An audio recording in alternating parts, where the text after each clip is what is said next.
Ladies and gentlemen, WWE Monday Night RAW reunion was in the books. It's in the books now. It's done. So why don't I just do something different for once? You see, I'm not gonna lie. I'm getting ready to record SmackDown Live episode of my Universe mode, but I'm like, you know what? I'm tired. I do not want to be screaming for a whole hour. And you know what? I'm gonna record during the day instead of doing it at night, because I don't want to repeat what I used to do back in the day. I'd rather be fully energized and not fall asleep. I will lie to y'all. You might be able to catch me in one of my Universe mode videos of me sleeping. Low key, you might be able to catch me sleeping during recording. Like when there's times where I don't say nothing. It's either I'm on my phone or I'm sleeping. So you gotta keep that in mind, okay? So I don't want to do that ever again. I feel bad for even uploading that. Like that's one thing, you know. But anyways, Monday Night RAW live in Tampa, Florida for Raw reunion.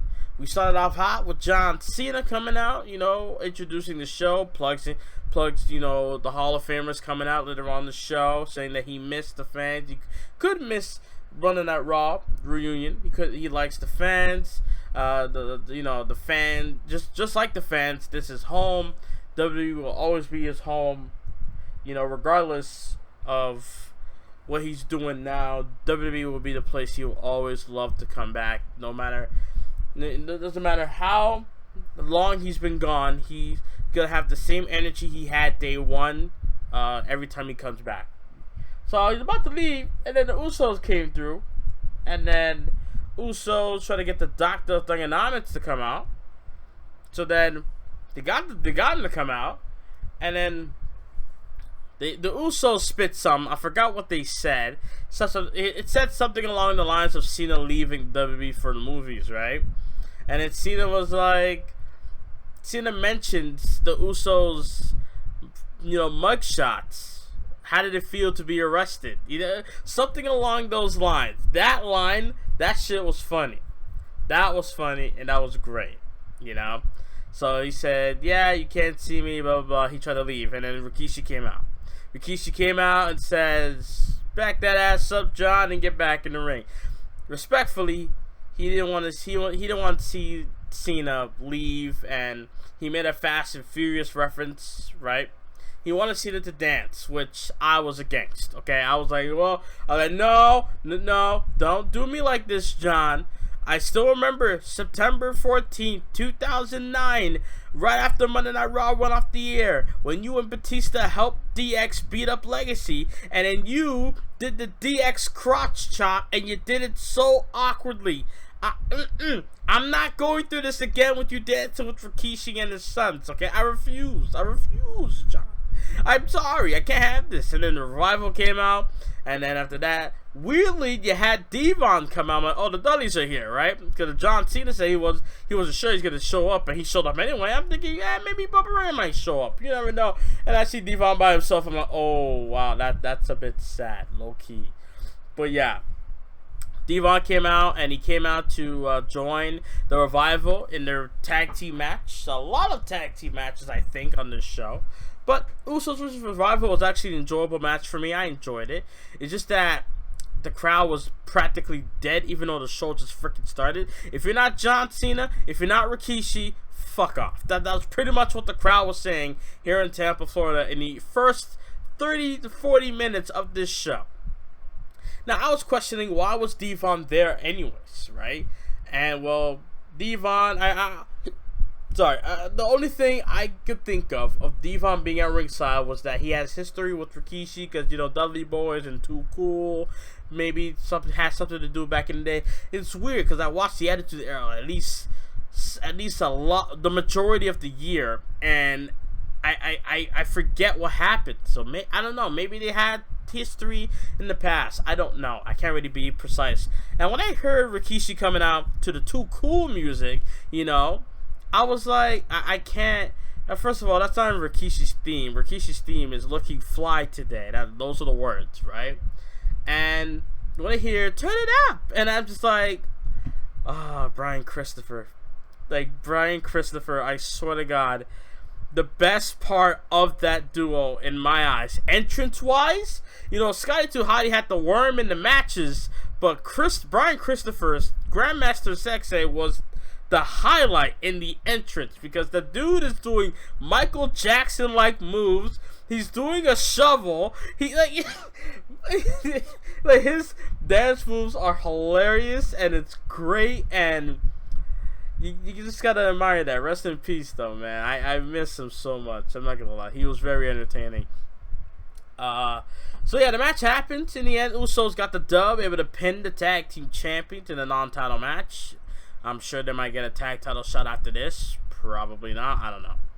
Then after that, you had Alicia Fox backstage, and I'm like, don't you work here? Okay. She's backstage with Dana Brooks showing off her hat, and Caitlyn was there. I'm like, oh, nice, Caitlyn's there. I mean, Caitlyn's not a legend. She was just in the Mae Young Classic last summer. Well, who are you trying to prove? Well, who are you trying to bullshit, fam? Like, who are you trying to fool? Not me. Not me. Of course not me. Tori Wilson came through looking good as she does. You know, Caitlyn and Tori were obviously the highlights there, because Alicia Fox, she still works there, I think, right? I don't know why she's I'm gonna get to that by the end of the fucking show. Just saying. Then my boy Santino shows up. It's weird, because he was in Impact Wrestling last year, you know? And then he shows up to WWE. It's crazy. I still get flashbacks of not only his WrestleMania walk down in Atlanta, Georgia, 2011. That was the debut of his walk, by the way. And also, when he did what Kofi Kingston did this year, but unsuccessfully. You know, Santino Marella got cheered by the crowd. Massive pop. The crowd wanted Santino to win the World Heavyweight Championship from Daniel Bryan in Elimination Chamber 2012, but sadly, it was not meant to be. So, I still get that flashback, and it's like, you know what, dude? Like, Santino was great. He had his cringe moments. He had his bad moments. They put him in bad segments. I remember those segments with Emma. Those were the dark days in my eyes. You know, leading up to his like final parts of his WWE run, that was like very bad. But like the beginning or in the middle, those were the highlights. You know, you got to give it up to Santino. And then McIntyre came up, and he just looked at them. And he's just like, legends, shakes his head and walks off. And then that was pretty much it. Backstage for Charlie Caruso with R-Truth, and Carmella. We see backstage footage of Hurricane and Maverick try to get a pin over Truth at the Comic-Con during the weekend.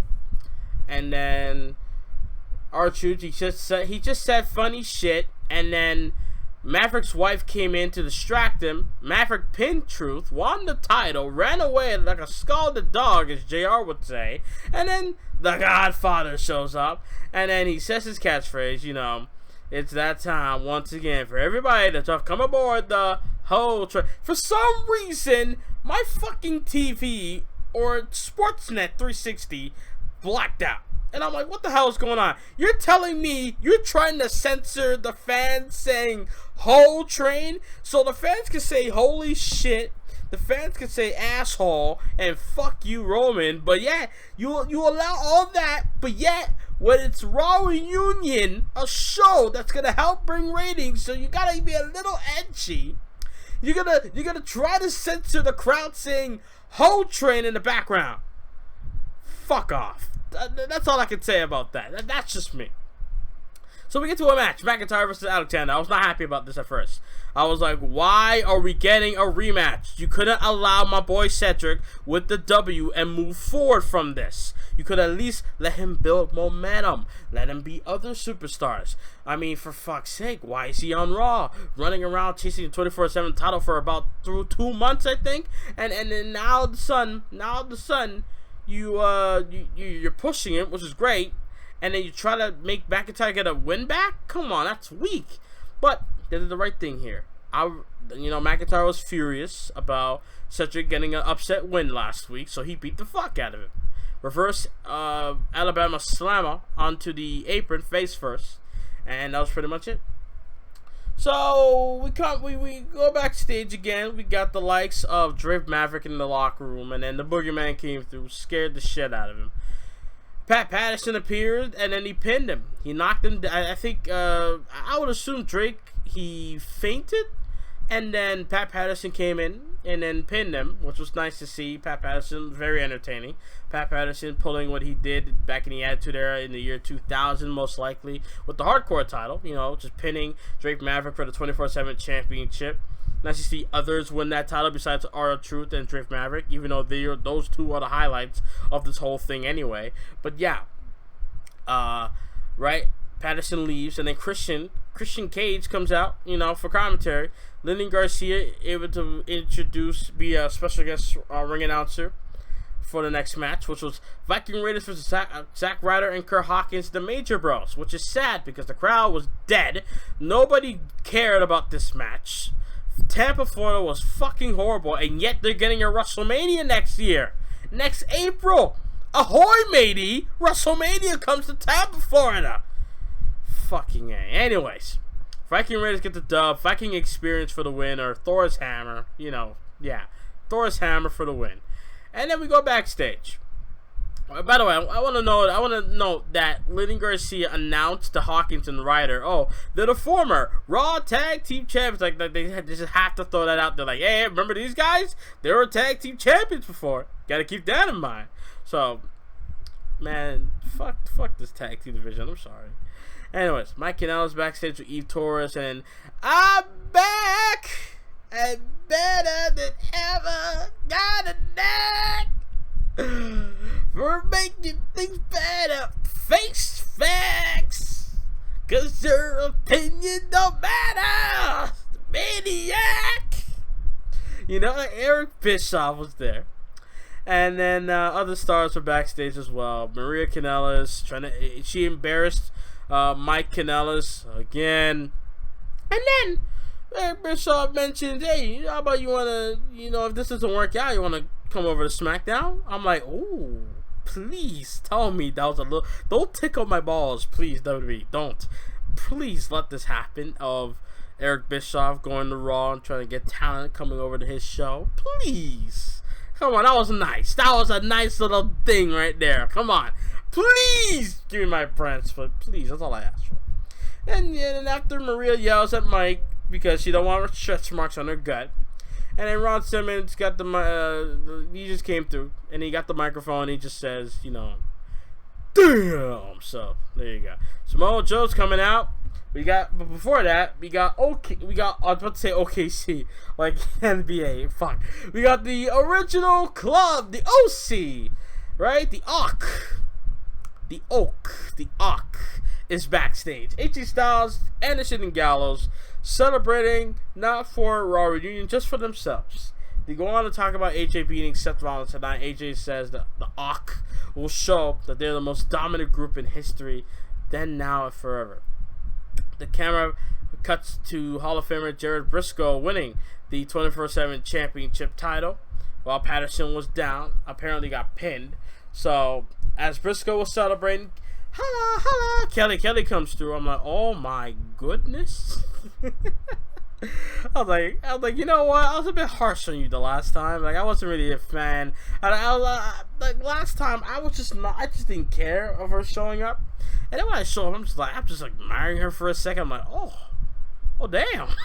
And then she wins the title. She's what did she do? She knocked down Gerald Briscoe, and then she pinned him and won the 24/7 title. I'm like, yeah, I don't know, but wait, women can win this belt too? Wow, you gotta be kidding me. And she runs off with the belt. And then we got Samoa Joe in the ring. You know, he started spewing some stuff, talking about how shows like Raw reunions and Raw 25s and stuff like that are just plagued the WWE. You know, instead of his show of violence tonight in the ring, we got Usos and their daddy just spitting limericks at John Cena. Joe called it embarrassing. Joe was surprised that they didn't do more pandering, more dancing, and passing around stink faces. And then, guess who came? Because Samoa Joe talked about a certain family. That's right. I gotta do it. the big dog came out. Slowly, by the way, for fuck's sake. He got in the ring and he's like, "You got something to say about my family?" And Joe's like, well, I don't have anything to say about your family. I just did. And then Roman making fun, of their, I think it just went back and forth a little bit. And then it's like, we're from the same island, so you know what's going to happen next, right? And then Samoa Joe's like, all right, yeah. But before we do this, I just want to end any swings for a cheap shot. But then Reigns able to fight him off. Joe whooped his ass throughout this entire time. And then once Roman got back in the ring, I saw this coming from a mile away. The second Samoa Joe was taking forever to get his ass on the apron, I realized, Superman punch. Superman hose right into the face of Joe. And then Roman Reigns was challenging Joe back in the ring. And then Joe was like, "You want this? Nah, fuck these people. Fuck these fans. Nah, I'm not doing it. I'm not doing it. Hell no, I'm not fighting these people. Hell no, fuck that." And then Roman Reigns just kept egging on and say, "Well, you see, not all Samoans are cowards, calling Samoa Joe a coward." And Joe was like, "All right, you want it like that? You want it that bad?" And then the referee came through. The match was official. I'm like, in my head, I'm like, who officiated this match? Did Shane McMahon officiated this match? Like, who officiated this match? I'm just saying. So anyone could just come out and say, "I want to fight you," and the referee comes out, it's official. That's how it works. All right. I mean, I'm just curious. I'm just curious. Samoa Joe versus Roman Reigns, boring match. Oh my God, Samoa Joe, is it me or did he get slower nowadays? Like, I don't want to shit on the dude, but why do I feel like he's a lot slower now? And it's funny because when he does his suicide dive, he looks like he's moving as fast as he normally would. But tonight or yesterday, whatever I upload this fucking review, he looks slow in this match. He looked exhausted in this match against Roman. That's what I got. Okay. In the end of the day, Samoa Joe went outside the ring, got back in time. Roman hit that rude spear and got the dub. After that, you got The Miz coming out immediately after. Then they plugged, The Miz's show with his wife, Miz and Mrs. And then we get to, here we go, Seth Rollins. Now, let me get this straight, okay? You see, people try to tell me, or at least two people try to tell me, Seth Rollins is great, blah, blah, blah. I'm not denying his in-ring ability. I'm just saying I prefer other people doing what he does, pretty much. And when he comes out, he's mocking Paul Heyman of his impression of Brock Lesnar, which was horrendously bad. Like, for fuck's sake, let's get this straight, okay? Seth Rollins will never, ever, until he changes something about him. At the time being, Seth Rollins will never entertain me again. I'm sorry. This entire night, he was boring and awful. I'm sorry, okay? And the match with AJ, I didn't really care. I wanted AJ to win, but I didn't really care in the end because it was just a throwaway match just to have the legends come out. So, again, but then in this segment with Miz, The Miz is awful right now as well. Like, The Miz got bitched out by Shane, and the dude hasn't done shit since he came over to Raw, or that even matters at this point. But, the dude sucks. Okay, Miz and Seth right now sucks. Like, it's funny. I rather hate The Miz for him being a heel right now. Like, I rather go back to how things were before. When Miz was the heel, I hated him because I hated him being right. Cocky prick, shoving his wife down our throats, shit like that. I liked that. It was entertaining. I liked hating The Miz. It's weird. It's some weird shit, but it's the facts. Okay. But with Seth Rollins, like, again, I try to tell people, the last time Seth Rollins was great was 2018, before Ambrose turned heel. Before that, Seth was great. from January to September was his best freaking 9 months in his entire 2018 year as a WWE superstar. Like, for real. And then when Ambrose turned heel, everything suffered and everything got worse and worse, and he did not recover since. The Rumble win didn't really feel big. The WrestleMania title win didn't feel big either. I shouldn't have to. This is how you know Seth Rollins is not good as a Universal Champion. I shouldn't have to cheer for Brock Lesnar, a guy who I was hoping, a guy that I was against when he was Universal Champion, for him to lose the belt to Seth. And then, when the time came, and then Seth lost the title to Brock, I'm happy with it. And now Seth's gonna win it back at SummerSlam. There's that. Anyways, so he's trying to be funny, but he's not. His catchphrase sucks. He scares Paul Heyman away, calling Paul Heyman or Brock Lesnar a Seth Rollins wannabe. And I'm like, in my head, I'm thinking, wait. Brock Lesnar's been in this profession for how long now? For like, what, 19 years? 20 years almost? Right? Since about 2000, 2001, he's been in this shit. I don't know, I may be wrong, but he made his debut WWE in 2002. Brock Lesnar has accomplished more than what Seth Rollins has done. Okay, Seth Rollins has been in WWE since 2012, and I'm including NXT. Okay? Yeah, Seth Rollins may have been the first NXT champion, but he was the inaugural NXT champion. He started out stuff, right? Again, I like Seth Rollins. I'm a fan of the dude, but the dude right now sucks. It's the same way how I feel about Dean Ambrose, okay? My point is this. The fact that he called Brock Lesnar a Seth Rollins wannabe is completely blasphemous, okay?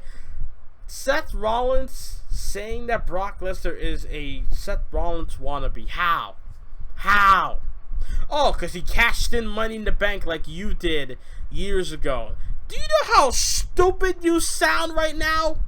So, okay, by that logic, you are a Edge, CM Punk, Jack Swagger, Dolph Ziggler, Alberto Del Rio, Sandow, Cena, fucking, Ambrose, Sheamus, Baron Corbin, Charlotte Flair. You are a fucking copycat of those people I just mentioned, because they cashed in Money in the Bank. Oh, but I guess what I just said didn't make any sense, because Seth Rollins said that Brock Lesnar is a Seth Rollins wannabe because he cashed in Money in the Bank on him. What was he supposed to do with the freaking briefcase? Seth cashing in on Kofi? Why? If he had interest with Kofi Kingston, he would have done it to Kofi Kingston, but he had no interest. And I'm just speaking storyline. I know. Don't get on me about that. But I'm just saying, like, why would he say that? That is so stupid. They're making Seth Rollins to be the biggest fool on this planet for the past 2 months. Seth Rollins for 2 months has been a fool. God, stupid line. And then he ended off by saying, trying to light it up to burn it down. Fuck off, Seth. I'm sorry. God. Anyways, Tony Caruso backstage reunion party. Sami Zayn came through. Not happy with the legend, saying, "Don't come back for WrestleMania. Don't come back for Hall of Fame. Just stay your ass home." Rey Mysterio comes out and says, "Hey, be respectful to the people that paved the road." And then Sami Zayn's like, "I don't have to respect any of them." And he would pave a road right through Rey Mysterio. Kurt Angle comes through and says, "Look, when I used to be GM, we would take our problems and settle it in the ring." Rey Mysterio says he's down and he walks off. We come back from commercial break. Kelly, the 24/7 champion, meets Candice twirling, no ass looking Candice Michelle. Okay. Backstage, there was Melina and Naomi hugging it out. I was shocked. I was like, oh shit, Melina. And then Melina's like, oh, I just got my my license. She's like, I'm like, license? I mean, so you can be a wrestler again? I'm like, you need a license to be a wrestler? I didn't know. I was just tripping at this point. And then Melina just took off her shirt, and she has a referee, her jacket rather. She had the referee shirt under, and then it's like, oh, and then Candice Michelle took down Kelly and pinned her for the 24/7 championship. Now, here's the thing. I wanted to find this enjoyable, but the thing is, the crowd was dead silent. And then, oh my god, when Candice won the title, and then she did her twirl, nobody reacted. I heard nothing back. I heard nothing in that arena. I heard nobody cheer, nobody boo. Everybody just sat there and just look and be like, huh? Like, they were confused. I'm just sitting there like, oh. For a lot of people that likes Candice Michelle, I don't hear any reactions for Candice Michelle. I'm sure people were lost, like, who is that anyway? I mean, I was confused too when I first saw him, like, oh, well, who's this? I'm like, who is this? I'm like, who the fuck is this? And I'm like, oh, it's Candice Michelle. Oh my god, that was so bad. I'm sorry, that was awful. And then, Lunch of Bliss is like, I'm tired of this shit. So she took down Candice, she tapped out, won the title. She's like, you know what? She doesn't plan on being champion for long, and she walks off. Jonathan, here's what confuses me. Jonathan Coachman comes out, right? He comes out as a commentator for Rey Mysterio vs. Sami Zayn match, and I'm thinking to myself, this is a show for Hall of Famers and stuff, right? Legends and people you don't see every week, right? And here's the thing. What didn't make sense to me with Coach is that, nigga, aren't you signed? Don't you work for them? Aren't you on the pay-per-view kickoff show as an analysis? The hell are you doing in commentary like you're a returning legend? Oh, they played your theme song. Oh, there you go. Really? Really now? For fuck's sake, people. Come on, Jonathan Coachman. The dude was on commentary last year. I think it was, right? And then he went on to commentary. And we gonna sit here and be like, oh shit, Jonathan Coachman, you know, oh yeah, it's so great to see him back. Bitch, he was on a kickoff show at Extreme Rules like 2 weeks ago. What the how is this? How does this count as a legend coming back? Oh, oh my god.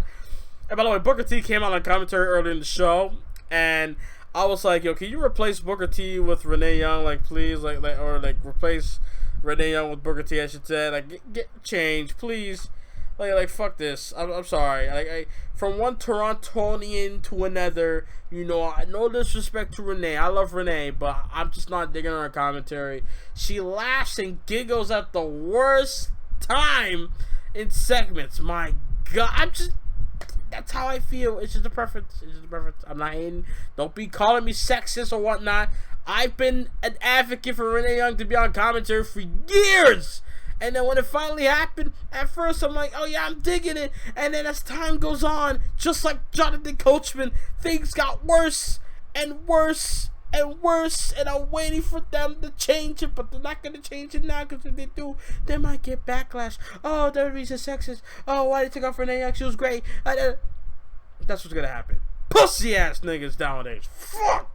Anyways, Rey Mysterio beats Sami Zayn, mainly because you got the Hall of Famers and legends coming out. You got Sergeant Slaughter, Hurricane Helms, okay? And then you got Rob Van Dam. I'm like, wait. Don't you work for Impact? I just watched you like 2 weeks ago at Slammiversary. What the hell are you doing on Raw? I'm like, does Impact allow mans to work at other companies? Like, well, what the if that's the case, why can't mans from Impact work with AEW? If that's the case, what the I mean, I understand RVD is a legend, obviously. They're gonna give him more freedom than the young stars that they have. I'm just saying. I mean, damn. Not even WWE will ever do this. You don't see Kurt Angle go to Impact Wrestling or anything else. You know, like that's weird. That's just my stance on that. So yeah, Rey Mysterio gets the win. I don't care. Rey Mysterio.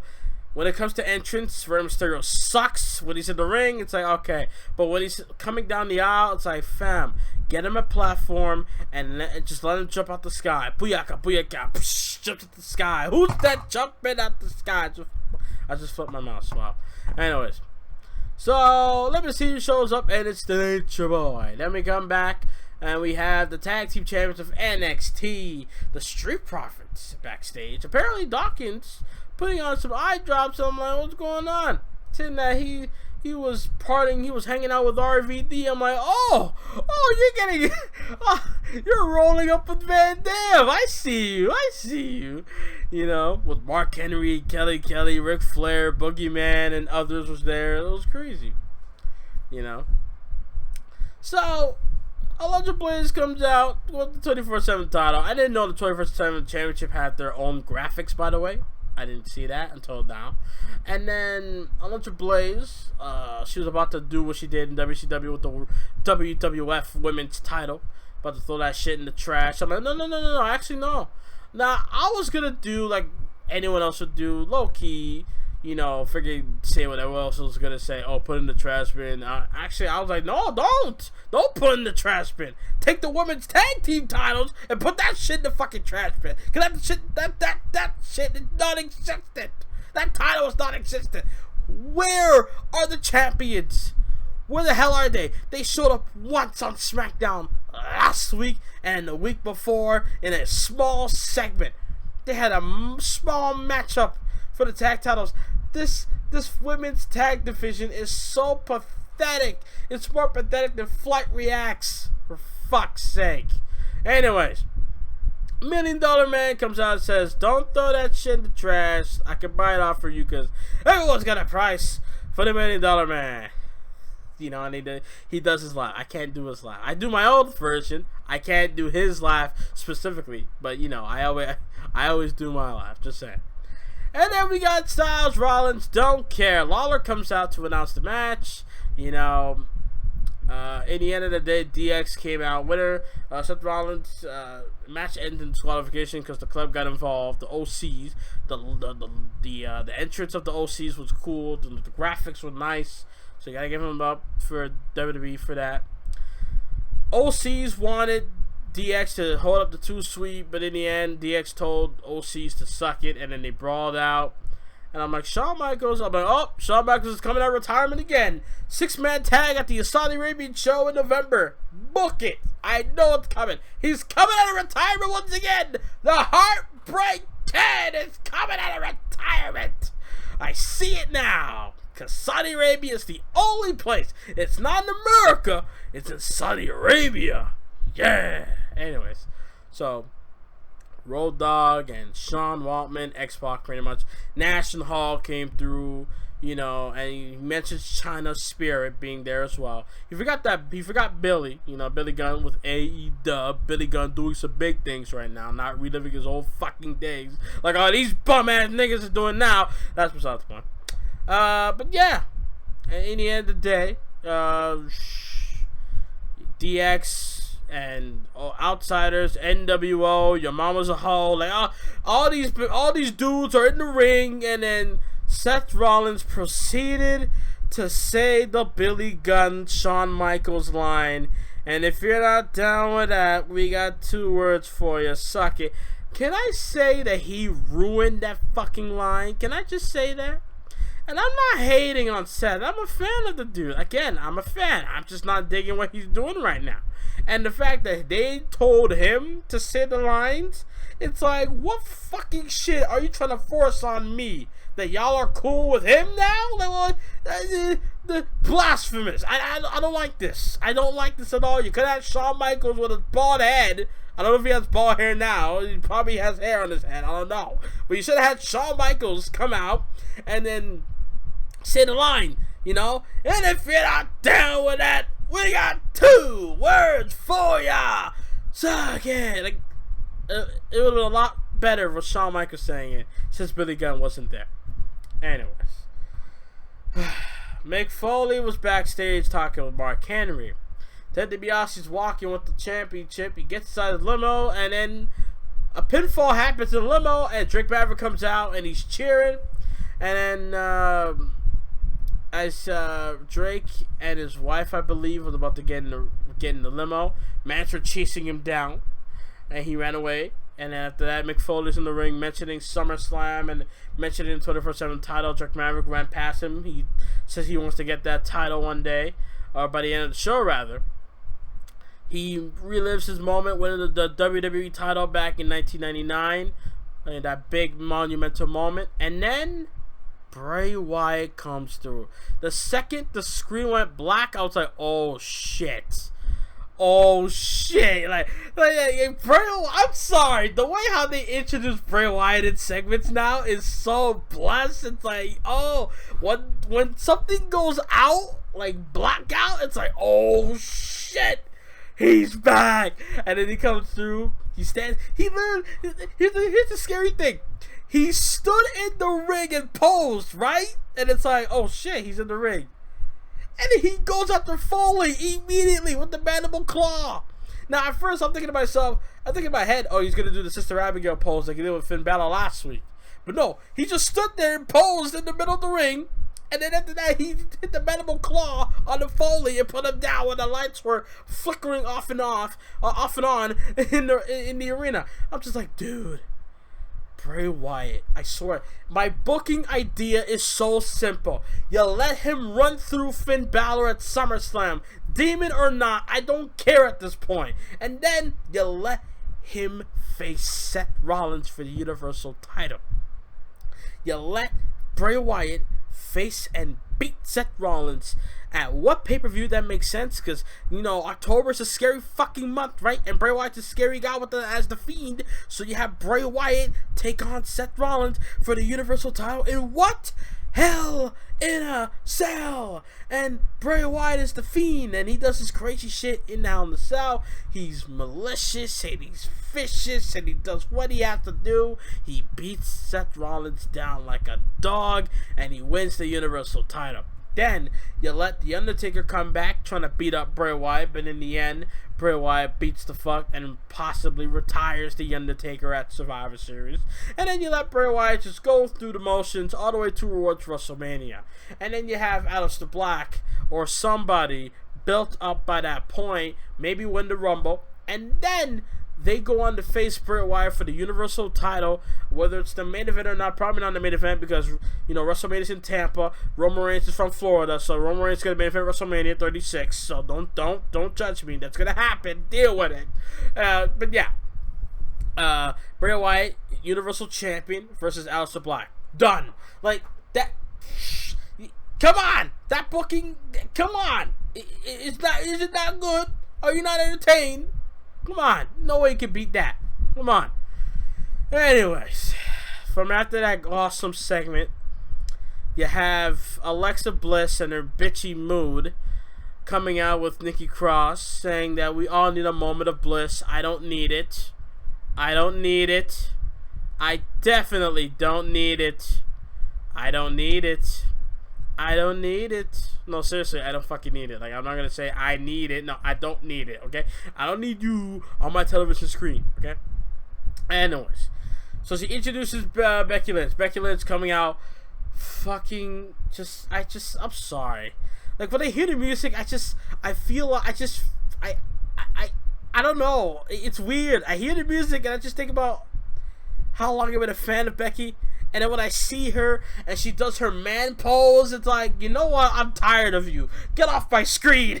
Like, I hear the music and I'm happy and I'm like, I'm smiling. But when I see her, I just frown. I just sit there and be like, you know what?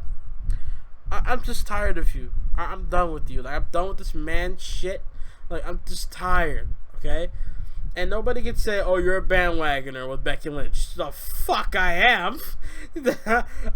I'm the one dragging this fucking wagon since the beginning. So shut the fuck up if you're gonna come at me with bandwagon bullshit.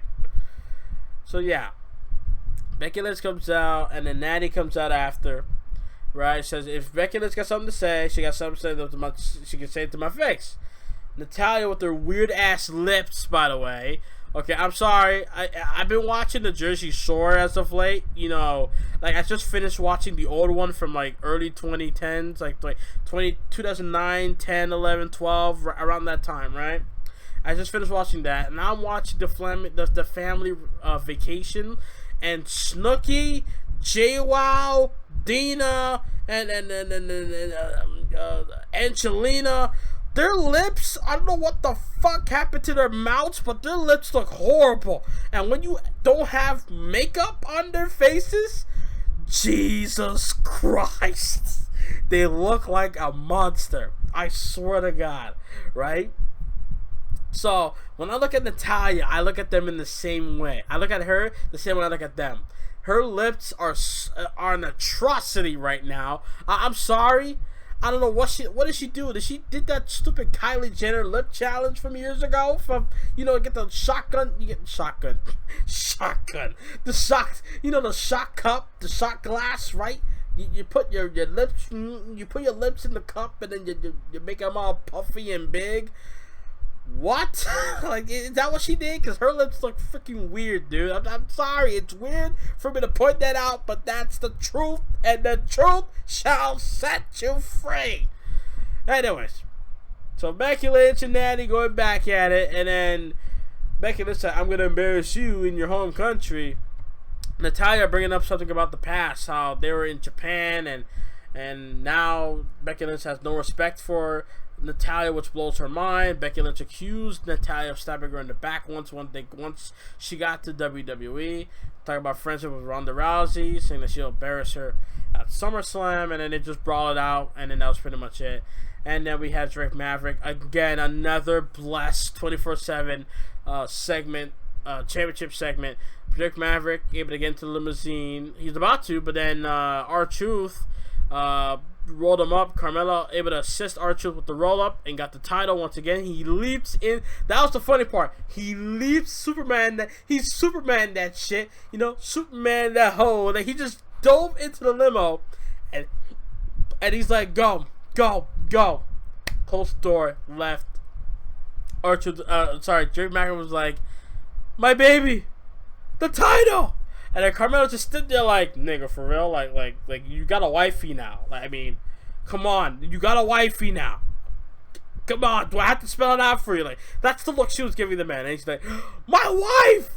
Oh, no! God damn it, Drake Maverick. You're so bad. You're so bad, dude. Good God. Your wife's gonna kick you in the ass. I know that for sure. After that, we got Braun Strowman in action. Like, we needed this fucking shit. So we got Braun Strowman taking on a local... Why? Is this 2016 where he's taking on local enhancement talents? Why? Why are we doing this? Randy Rowe. Probably the brother of fucking Rowe himself. Right? So Braun Strowman promises this is gonna be a quick one when he going up against a jobber, beats the fuck out of him, tossed him around the ring like he's a damn rag doll, pinned him 1, 2, 3 off of a choke slam, and that was it. That was a waste of time. I'm sorry, that was really a waste of time. Then we get there's one thing I got to question. Okay, so we got the Hall of Famers and legends on the stage. Can I ask a question here? What in the hell is Alicia Fox doing on the stage? Bitch, weren't you working earlier this year with the WWE? Did you retire? If you retired, you're no legend. I'm sorry, you're not a legend. Oh, because was it you that tried to pin somebody outside the ring in a normal matchup? Right? Was it you? I think it was. Was it you that told the world that you have gray pubic hair? I forget that. I didn't forget that shit. Was it you that tried to make blonde hair look good on a black woman? It sounds sorry. I'm sorry. In my personal opinion, blonde hair, barely to none, does not work on black women. I'm sorry. It just doesn't.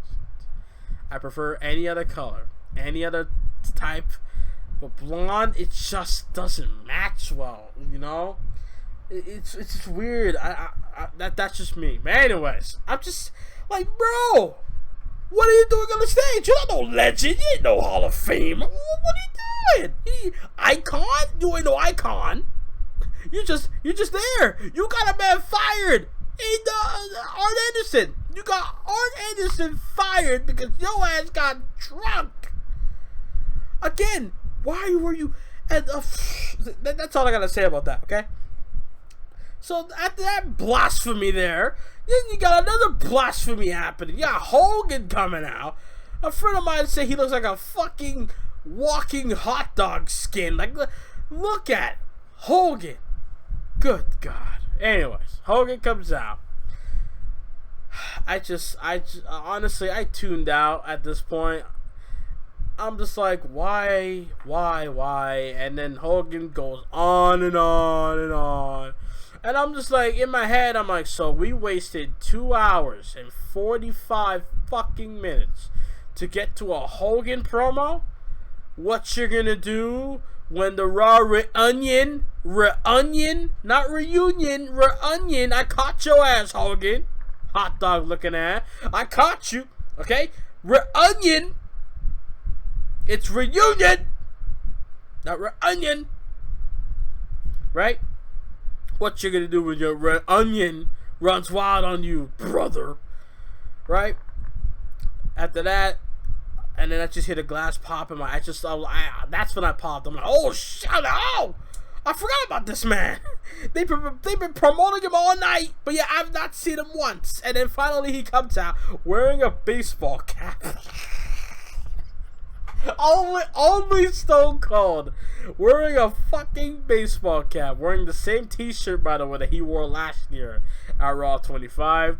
Came out, he cut his legendary promo that he normally would, way better than fucking Hogan. Anyway, like, I'm tired of Hogan's promo. It always goes the same way, and it's never interesting. And plus, after what Hogan did years ago, I'm over it. But now I'm at a point where whenever he comes to WWE for an appearance, it's just a bad feeling. I just feel like a dark cloud is over me whenever I see Hogan on WWE TV. That's the feeling I get. Like, I just feel all the anger from the fans around the world watching Raw at the moment. I just feel all of them be like, why the fuck is this dude on TV? You know, that's the feeling I got. So I just feel like, Hogan should not be on TV ever again, because I don't want to experience that feeling. But Stone Cold, I wouldn't mind seeing Stone Cold here again. Now some people were like, oh, you should have stunned McMahon. And I mean, fam, we did that last year. Stop. This was great. He doesn't have to stun people to make things fun, That's just me. It was great last year because it made sense. This year, it just didn't need to happen. It didn't need to happen. It needed to happen last year, but it didn't need to happen this time. So Stone Cold comes out, and, he's praising everybody, talking about all the times he had back in the day, and the drinks, and he drinking his Steve Weisers, telling stories, and paying dues, brothers and sisters and whatnot. Gets the what treatment, because that's what he fucking created back in 2002, and then, or 2001 rather, and then, pretty much he says that we're all family in the end of the day. And then he told everybody to come down to the ring and drink some beer. He said shit, by the way, that we ain't got time for this shit. And then that was it. It goes off the air, and that was pretty much Raw Reunion. This show, if I could rank it between the Raw Reunion, the Raw 1000, and the Raw 25,